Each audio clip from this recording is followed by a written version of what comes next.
आप अपने बारे में थोड़ा बताइए, आप कहाँ से हैं और आपकी शुरुआती पढ़ाई लिखाई कहाँ पर हुई? मेरा नाम दिनेश पटेल है। मेरा गांव अटपड़ा जो सोजा सिटी तहसील में आता है और डिस्ट्रिक्ट पाली लगती है मेरी। और मैंने फर्स्ट से लेकर 10th तक मैंने गांव में ही पढ़ाई की थी गवर्नमेंट स्कूल में।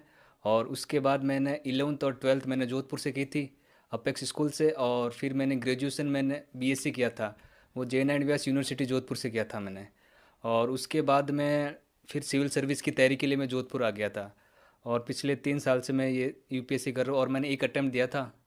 और फिर मैंने 2 साल, अभी 2020 में मैंने एमए स्टार्ट की थी प्रोग्राम है। ओके, तो आप अपने अभी यूपीएससी की तैयारी के बारे में बात कर लेते हैं। यूपीएससी की तैयारी आपने कब स्टार्ट करी और शुरुआती रिसोर्सेज क्या रहे, कोचिंग कहाँ पर किया है, थोड़ा शुरुआत से बताइए। मैंने यूपीएससी की तैयारी मैंने सितंबर 2018 से स्टार्ट की थी मैंने। और कोचिंग के लिए तो मेरे को सर ने गाइड किया था, उन्होंने रिसर्च करके मेरे को बताया था कि दृष्टि अच्छी कोचिंग है। तो मैंने 2018 में एडमिशन लिया था मैंने। और शुरू में तो हमारा साइंस का बैकग्राउंड था तो हमने एनसीईआरटी पर भी फोकस किया था हमने।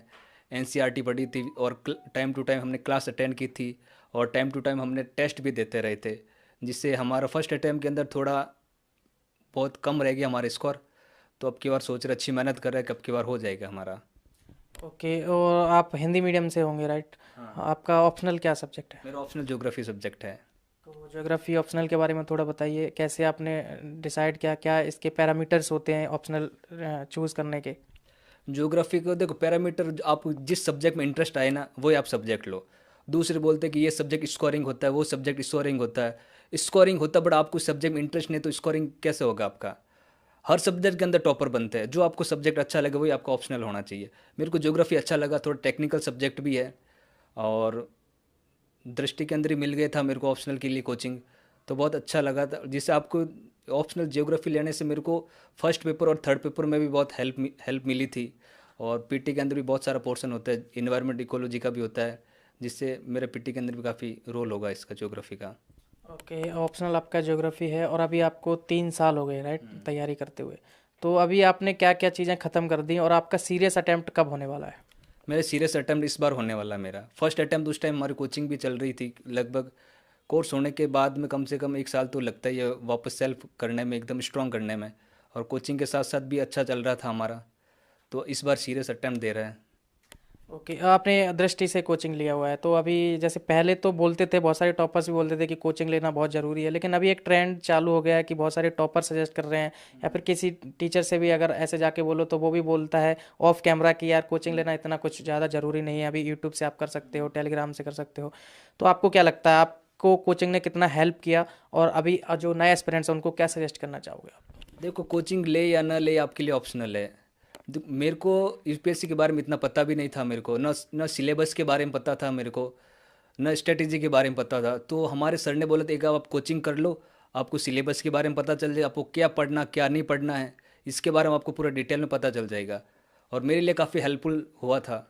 और जो बच्चे जिसको पहले से ही पता है, आप यूट्यूब से देख चुके हो, अगर सब आपको पहले स्ट्रेटेजी के बारे में पता है तो आप कोचिंग ले या ना ले आपके ऊपर डिपेंड करता है। ओके, तो अभी आपकी किस तरीके से स्ट्रेटजी है, आप किस तरीके से अपना टाइम टेबल रूटीन आपका क्या रहता है? सर रूटीन है, मैं जल्दी सोता हूँ, रात को 10-11 बजे सो जाता हूँ मैं। और सुबह रूटीन होती है, मैं 4 बजे उठ जाता हूँ, 4 साढ़े 4 बजे तक उठ जाता हूँ। और मेरा मेरा होता है कि स्ट्रेटेजी कि मेरे 12 बजे तक मेरे को 5 घंटे तक 5 घंटे पढ़ना होता है मेरे को। फिर 12 बजे के बाद मेरा खाना पीना होता है। और फिर मैं 2-3 बजे तक थोड़ा रेस्ट वगैरह कर लेता हूँ। और 3 बजे के बाद मैं रात के 10 बजे तक 4-5 घंटा और पढ़ लेता हूँ मैं। थोड़ा स्ट्रेटजी पर थोड़ा फोकस करिए, डिटेल में थोड़ा बताइए, सब्जेक्ट वाइज आपने डिसाइड कर रखा है कि ये सब्जेक्ट इस टाइम पे पढ़ेंगे, या फिर किस तरीके से आप मैनेज करते हो अपनी स्टडी को? सब्जेक्ट वाइज जैसे मैं दिन में 8 से 9 घंटा पढ़ता हूँ मैं, जिसमें 3-3 घंटे दो सब्जेक्ट लेके चलता हूँ मैं। जैसे अभी मेरा हिस्ट्री चल रहा है और ज्योग्राफी चल रहा है, 3 घंटे हिस्ट्री पढ़ता हूँ, 3 घंटे ज्योग्राफी पढ़ता हूँ मैं। और उसके अलावा मैं रात 2 घंटे में रिवाइज के लिए निकालता हूँ डेली का, कि जो पहले पढ़ रखा है उसको रिवाइज करता हूँ। और 1 से 1.5 घंटा मैं करंट अफेयर्स पढ़ता हूँ मैं डेली।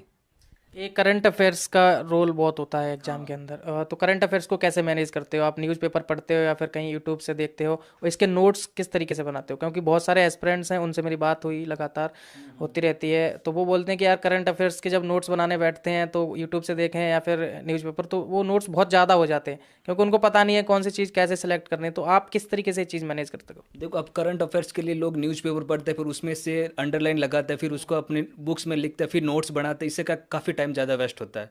इससे आप कोई एक मैगजीन फॉलो करो, कोई भी हो सकती है, चाहे विजन की करो, दृष्टि की करो, ओनली आईज की करो, एक मैगजीन फॉलो करो। क्योंकि जो मैगजीन बनाते हैं वो बहुत एक्सपर्ट बनाता है, उसकी 15-20 लोगों की टीम होती है, उनको पता होती है ट्रेंड कैसा चलो, उसके हिसाब से वो क्वेश्चन बनाता है। और और एक आध कोई आप चैनल फॉलो कर लो करंट अफेयर्स के लिए, लिमिटेड सोर्स रखो, एक कोई चैनल फॉलो कर लो और एक आध मैगजीन फॉलो कर लो, बस उसी को पढ़ते रहो आप। ओके, अगर सिर्फ प्रीलिम्स की बात करी जाए, मेंस पर अगर ना जाते हुए सिर्फ प्रीलिम्स पर फोकस किया जाए, तो प्रीलिम्स के लिए किस तरीके से तैयारी आपने पहले करी और अभी किस तरीके से कर रहे हो, और क्या क्या सोर्स और बुक्स फॉलो कर रहे हो आप? सर, सोर्स की बात करो तो एनसीईआरटी तो पढ़ना ही है आपको।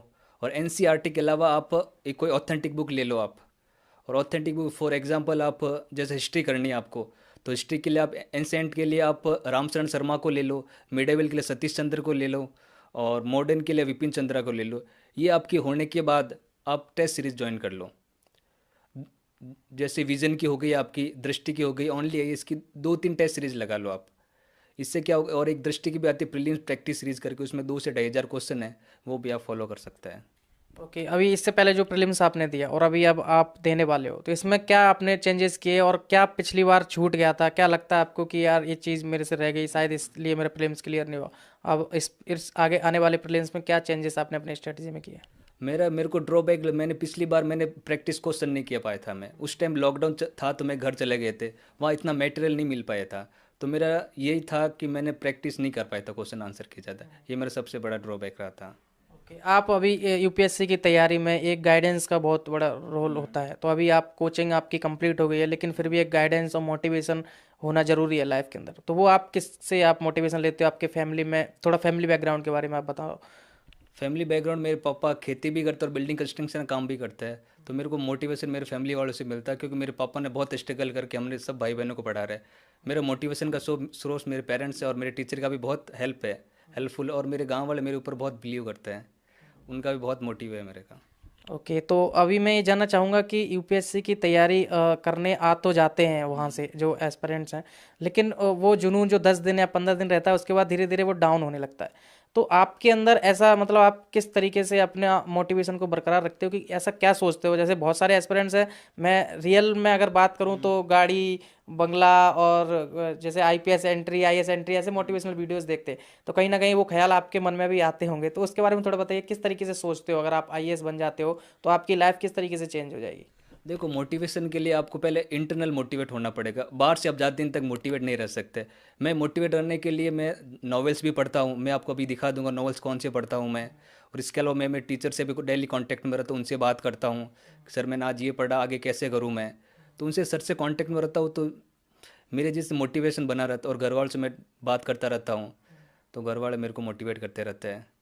अभी आप वजीराबाद में रहते हो, ये वजीराबाद का एरिया है, मैं आपको बता दूं, तो मुखरी नगर से थोड़ा ये डिस्टेंस पर है, 4-5, हाँ 4 किलोमीटर अराउंड होगा। तो यहाँ पर कुछ सस्ते रूम्स मिल जाते हैं, तो उसके बारे में थोड़ा बजट के बारे में आप बताइए, क्योंकि जो एस्पिरेंट्स वहाँ से आते हैं अगर इंक्वायरी करते हैं तो अपना बजट देख के उनका मन हिल जाता है कि यार वहाँ पे 15,000 20,000 रुपये महीने के खर्च करने पड़ेंगे, और फाइनेंशियल कंडीशन इतनी अच्छी है नहीं, फिर कोचिंग का भी है 1.5-2 लाख रुपए वो भी देना पड़ेगा। तो आप यहाँ पर ऐसा बताइए कि बजट कितना हो जाता है, और ऐसे कौन से रास्ते हैं जहाँ जो फाइनेंशियल इतने स्ट्रांग नहीं है वो यहाँ पर रह के अपना गुजारा कर सकते हैं, अपनी तैयारी कर सकते हैं? देखो, ये वजीराबाद में रूम आपको अच्छे से अच्छा रूम मिल जाएगा, 4 से 5 है, बहुत अच्छा रूम मिल जाएगा आपको, सिंगल पर्सन के लिए बहुत अच्छा रूम विथ अटैच वॉशरूम वगैरह, वाईफाई वगैरह सब मिल जाएगा। जैसे मैं यहाँ रह रहा हूँ इस रूम में, मेरा रूम सिंगल है, सिंगल रूम के अंदर मेरा बेड वगैरह अलमीरा सब दे रखी है इसमें, वॉशरूम भी अटैच है, और वाईफाई भी लगा हुआ है हमारा। और साफ़ सफाई के लिए रोज़ आते हैं, हाइजेनिक एकदम। तो मुश्किल से यहाँ पर आप 6 7 से 8 हज़ार में आपका महीना आराम से निकल जाएगा। और ऐसी सुविधा आप मुखर्जी नगर या नेहरू विहार में जाएंगे, आपको 15,000 से 16,000 पड़ेगा आपका। तो मतलब वहाँ से आपका आधी रेट के अंदर यहाँ आपका खर्चा हो जाएगा, आराम से चल जाएगा खर्चा आपका। ओके, अभी एक बात बताइए, आपने अभी बोला था कि 9 से 8, 8 से 9 घंटे आप पढ़ते हो डेली का, तो सिर्फ पढ़ाई पढ़ाई तो होती नहीं है 24 घंटे, और अदर एक्टिविटीज़ भी करते होगे, तो वो क्या साइड एक्टिविटीज़ हैं आपकी? साइड एक्टिविटी के लिए अभी हमने जिम ज्वाइन कर रखा है, एक एक 1.5 घंटा सुबह जिम चले जाते हैं, जिससे शरीर एक्टिव रहता है, आलस नहीं आता दिन के अंदर। और शाम को पढ़ आधा आधा एक घंटा हम थोड़ा घूम के आ जाते हैं, पार्क वगैरह मार्केट वगैरह घूम के आ जाता है, जिससे क्या बाहर का माहौल भी देख लेते हैं और अच्छा भी फील होता है। सारा दिन बैठ के आप रूम में नहीं पढ़ सकते, अब बैठ के पढ़ोगे तो आपका सर भारी रहेगा, इसलिए बाहर की फील्ड की एक्टिविटी करना बहुत ज़रूरी है। यहाँ पर जैसा कि बताते हैं एक माहौल है, इसीलिए ज़्यादा बच्चे यहाँ पर आते हैं तैयारी करने। लेकिन उस माहौल के साथ साथ देखा जाए तो यहाँ पर दोस्ती यारी बहुत जल्दी हो जाती है, क्योंकि सारे अपने घर से दूर हैं, तो एक दूसरे से जल्दी अटैचमेंट उनकी हो जाती है। तो वो फ्रेंड सर्कल कहीं ना कहीं हेल्प भी करता है, ऐसी बात नहीं है, ग्रुप स्टडी होती है, सारी चीज़ें होती हैं। तो आपको क्या लगता है कि दोस्ती यहाँ पर कितना साथ देती है, और उसमें आप मतलब दोस्ती बिगाड़ने में भी बहुत ज़्यादा काम करती है? क्योंकि यहाँ पर मैंने माहौल देखा है, दोनों पक्ष हैं यहाँ पर, तैयारी करने वाले भी हैं और घूमने वाले भी हैं, जो रईस माँ बाप की औलाद हैं, मैं सीधा बोलना चाहूँगा। तो उसके बारे में थोड़ा बताइए आप। देखो, स्टूडेंट हर टाइप के होते हैं, अफसर भी यहीं से निकलते हैं और लॉफर भी यहीं से निकलते हैं, वो आपके ऊपर डिपेंड करता है आपका फ्रेंड सर्कल कैसे चूज करते हो, क्योंकि फ्रेंड सर्कल आपको चूज करना पड़ेगा। मेरे फ्रेंड सर्कल में बहुत अच्छे दोस्त हैं, और जैसे मेरे फ्रेंड सर्कल में हो गए, मेरे गर्ल्स फ्रेंड भी है, बॉयज़ भी है, जिससे हमारे जैसे लाइब्रेरी में भी थे मेरे दोस्त, कोचिंग में भी थे। जैसे दोस्तों की बात करूँ तो हिमांशु भैया हो गए, मेरे पड़ोस में विकास हो गया, और मेरे फ्रेंड में जैसे दिव्या निवासन हो गई, कीर्ति मिश्रा हो गई, जिससे हमारा फ्रेंड सर्कल है, हमारा ग्रुप डिस्कशन भी होता रहता है, कभी घूमने वगैरह बाहर भी जाते हैं हम, मंदिर वगैरह गुरुद्वारे चले जाते हैं, इससे माइंड फ्रेश भी रहता है हमारा। इसलिए फ्रेंड सर्कल आपको बहुत बहुत रोल निभाएगा आपकी सफलता के अंदर, इसलिए फ्रेंड सर्कल हमेशा सोच समझ के चूज कीजिए आप। ओके, अभी आपको ऐसा जैसे यहाँ पर काफ़ी दिन हो जाते हैं रहते, और फिर घर की याद भी कभी आती होगी। जैसे मैं भी अगर अपने घर से दूर हूँ, यूट्यूब का काम कर रहा हूँ, तो मुझे भी घर की याद कभी ना कभी आ ही जाती है। तो उस सिचुएशन में आप कैसे हैंडल करते हो उस सिचुएशन को? सर, मेरे को घर से बाहर रहते हुए कम से कम 8-9 साल हो गए मेरे को। जब शुरू शुरू में जब घर से बाहर आता तब याद आती थी, अब इतना फील नहीं होता मेरे को ज़्यादा। चला जाता हूँ, 5-6 महीने में जाता हूँ एक आध बार। अब जैसे अभी लास्ट टाइम दीपावली पे गया, तब होली पे घर पे जाएंगे, मतलब इतना मेरे को फील नहीं होता है। घर पे आजकल वीडियो कॉल पे बात हो जाती है, लगता है कि हम पास में ही बैठे हैं, तो इतना ज़्यादा फील नहीं होता अब। अभी हमने प्रीलिम्स की स्ट्रेटजी की बात करी थी, तो वो क्वेश्चन छूट गया था। अभी थोड़ा मेंस के बारे में बताइए, मेंस पर आपका कैसे फोकस है, और मेंस की तैयारी किस तरीके से चल रही है आपकी? सर, मेंस के लिए अभी तो पीटी के लिए हमारे सिर्फ 3 महीने बचे, अब तो पूरी तरीके से हम पीटी में लगे हुए हैं। उससे पहले मेंस के हमने ऑप्शनल तैयार कर रखा है, फोर्थ पेपर एथिक्स का वो भी हमने तैयार कर रखा है, और आंसर राइटिंग कर रखी है। अब हम मतलब फरवरी से हम पीटी में लगे हुए, 3-4 महीने आराम से पीटी की करेंगे, और मेंस के लिए हमको 3 महीने और मिल जाएगा, उसके उसके अंदर और पढ़ लेंगे हम। ओके, तो मन कैसे गवाही दे रहा है, मन से आ रहा है निकल के कि इस बार हम मेंस में बैठने वाले हैं और इंटरव्यू भी करेंगे और शायद आईएएस बन जाएं? हाँ, आता है, दिन में आता है, कभी कभी नेगेटिविटी भी आती है, ह्यूमन है, आ जाते हैं। हाँ, बट हो जाएगा, इस बार अच्छी प्रिपरेशन चल रही है हमारी। Okay, thank you so much Dinesh ji, आपने हमें अपना कीमती समय दिया। वीडियो पसंद आया, वीडियो को लाइक कर देना, और चैनल पर नए हो चैनल को सब्सक्राइब कर लेना। आपके जो भी क्वेरीज होते हैं, हर बार बोलता हूँ, आप मुझे इंस्टाग्राम पर डायरेक्ट मैसेज कर सकते हो, लिंक डिस्क्रिप्शन मिल जाएगा। Thank you so much, bye bye and take care.